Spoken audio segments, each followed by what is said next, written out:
National Weather Service has issued a severe thunderstorm warning for southeastern Reno County, Sedgwick County, northeastern Kingman County, northern Sumner County, until 3 a.m.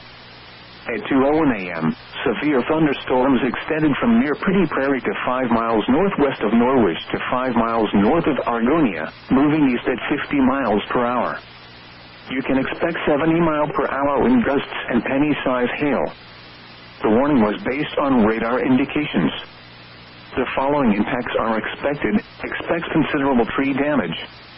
Damage is likely to mobile homes, roofs, and outbuildings. Locations impacted include Wichita, Derby, Andover, Hayesville, Park City, Valley Center, Bel Air, Mulvane, Goddard, Rose Hill, Mays, Clearwater, Cheney, Sedgwick, Belle Plaine, Colwich, Conway Springs, Haven, Garden Plain, and Mount Hope.